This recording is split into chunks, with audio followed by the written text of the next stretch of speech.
Hello guys, কেমন আছো সবাই? আশা করি সবাই ভালো আছো।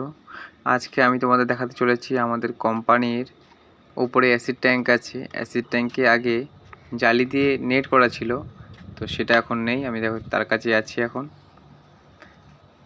এই যে আগে পুরো লোহার জালি নেট পুরো করা ছিল, তো ওখানে অ্যাসিড লেগে লেগে পুরো একদম শেষ হয়ে গেছে। তো এখন সেটাকে প্লাস্টার করে দিচ্ছে চারিদিক থেকে।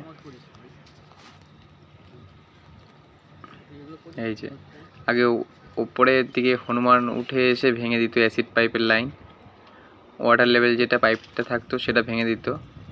তো সেটা বাদ দিয়ে দেওয়া হয়েছে, মিডিলটা করে ছিল, তো সেটা পুরোপুরি বাদ দেওয়া হয়েছে এখন। কারণ লোহা প্রচণ্ড জং পড়ে যাচ্ছে আমাদের অ্যাসিডের কারণে, তাই এখন ভেতরটা পুরো প্লাস্টার করে দেওয়া হচ্ছে। আগেও এই কথা বলা হয়েছিল, তো সে শোনেনি। যখন রং করার কথা বলা হয়েছিল তখন সে রং করেনি, তাই জন্য জং পড়ে গেছে।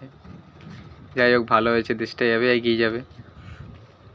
তো এখন বুঝতে পারছে যে এখন কোনো উপায় নেই, সব ভেঙে চুরে একদম চুরমার হয়ে যাচ্ছে, তাই এখন সব ঠিকঠাক করছে। এখন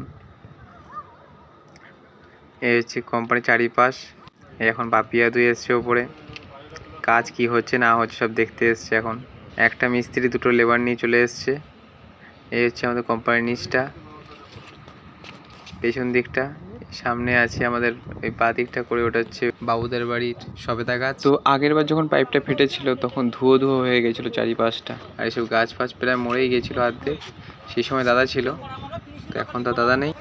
একদিন সকাল সকাল ডাইরেক্ট মেশিন চালিয়ে আর অ্যাসিডও চালিয়ে দিয়েছি, ডাইরেক্ট একদম উঠছিল।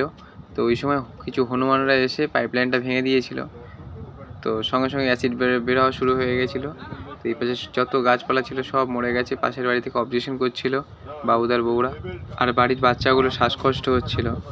তো তারপর তারা অবজেকশন জানায়, তারপর আস্তে আস্তে আমরা সব জল টল দিয়ে মেরে ধুয়ে দিই, তারপর ঠিক হয়ে যায়।